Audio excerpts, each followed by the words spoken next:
दोस्तों, आज जो हम अध्याय करने जा रहे हैं उसका नाम है रासायनिक अभिक्रियाएं एवं समीकरण।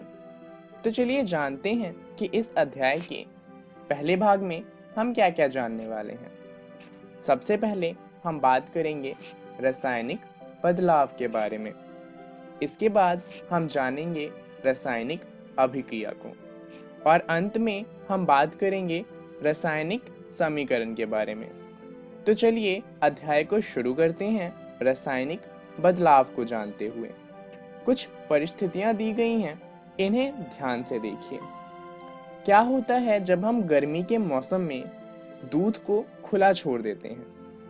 आपने ध्यान दिया होगा कि दूध को गर्मियों के मौसम में खुला छोड़ने पे वो दही में बदल जाता है।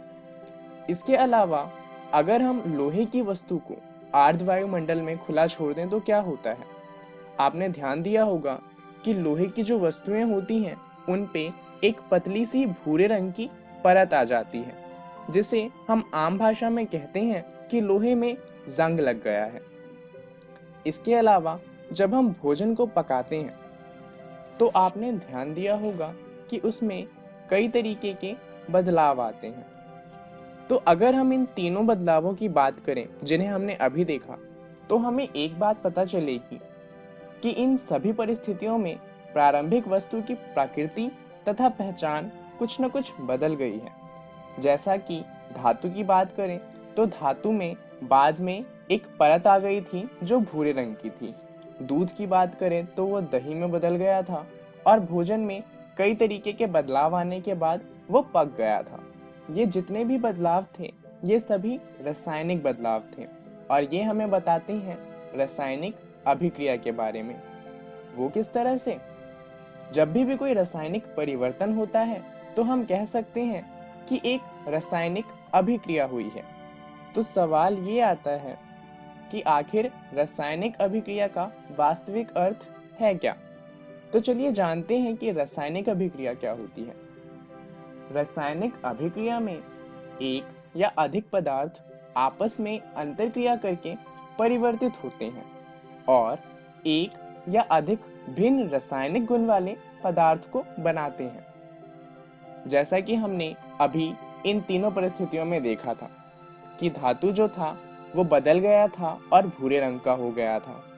जो दही थी वो दूध से बनी थी और जो हमारा भोजन था वो पक गया था। एक और उदाहरण देखें तो मैग्नीशियम रिबन को जब हम जलाते हैं तो वो मैग्नीशियम ऑक्साइड में परिवर्तित हो जाता है। ये भी एक रासायनिक अभिक्रिया है। अब यहाँ तो हमें बता दिया गया कि ये रासायनिक अभिक्रिया है, पर किसी क्रिया को देखकर हमें पता कैसे चलेगा कि वो रासायनिक है या नहीं है? ये पता करने के लिए जितनी भी रासायनिक अभिक्रिया होती है उन सभी के कुछ संकेत होते हैं। चलिए जानते हैं कि वो संकेत क्या हैं जिनसे हमें ये पता चलेगा कि जो क्रिया हुई है वो रासायनिक है या नहीं।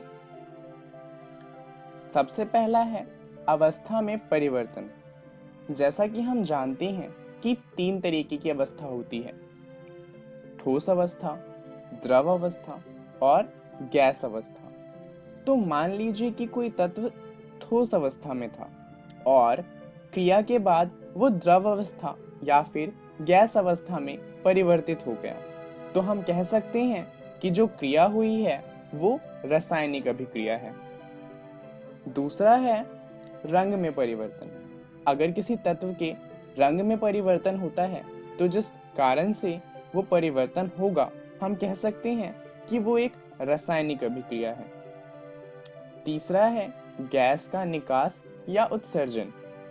अगर किसी कारणवश किसी तत्व से किसी गैस का निकास होना शुरू हो जाता है तो हम कह सकते हैं कि जो बदलाव हुआ है वो एक रासायनिक बदलाव है।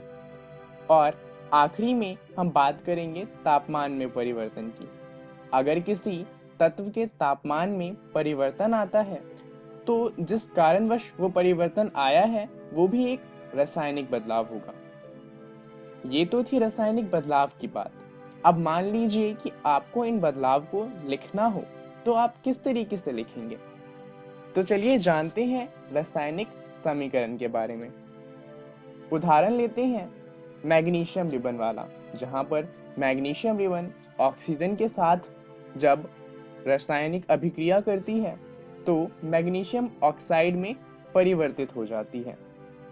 इसे कुछ इस तरीके से लिखा जा सकता है, मैग्नीशियम प्लस में ऑक्सीजन, जिससे हमें मिलता है मैग्नीशियम ऑक्साइड। अब इससे फायदा क्या होगा? अब हमें पूरा नहीं लिखना पड़ेगा कि मैग्नीशियम ऑक्साइड ने ऑक्सीजन के साथ अभिक्रिया करके मैग्नीशियम ऑक्साइड बनाया। अब हम उसे बहुत छोटे में लिख सकते हैं, मैग्नीशियम जमा में ऑक्सीजन, उससे हमें मिलता है मैग्नीशियम ऑक्साइड। तो हमने पूरी अभिक्रिया को बहुत ही संक्षेप में लिखा है। अब यहाँ पर हमने शब्दों का यूज किया है, जैसे कि मैग्नीशियम और ऑक्सीजन। क्योंकि यहाँ पर शब्द का इस्तेमाल किया गया है तो इस तरीके की समीकरण को हम कहते हैं शब्द समीकरण। तो चलिए जानते हैं कि इस वीडियो में हमने क्या क्या जाना। सबसे पहले हमने बात करी रासायनिक बदलाव के बारे में, जहाँ पे हमने कुछ उदाहरण लिए थे, जैसे कि दूध का दही में परिवर्तन, या फिर लोहे के ऊपर जंग लगना, या फिर भोजन का पकना। उसके बाद हमने बात करी रासायनिक अभिक्रिया के बारे में, जहाँ पर हमने ये जाना कि रासायनिक अभिक्रिया में जो तत्व होता है उसकी प्रकृति बदल जाती है और एक भिन्न प्रकृति वाले तत्व का निर्माण होता है। उसके बाद हमने बात करी रासायनिक समीकरण के बारे में, जहां हमने ये जाना कि रासायनिक अभिक्रिया को संक्षेप रूप में किस तरीके से लिखा जा सकता है। चलिए अब जानते हैं कि अगली वीडियो में हम क्या जानने वाले हैं। अगली वीडियो में हम बात करेंगे रासायनिक समीकरण को किस तरीके से लिखा जा सकता है उसके बारे में। उसके साथ साथ हम ये भी जानेंगे कि इन रासायनिक समीकरण को संतुलित किस तरीके से किया जा सकता है और इन्हें संतुलित करने का महत्व क्या है। धन्यवाद।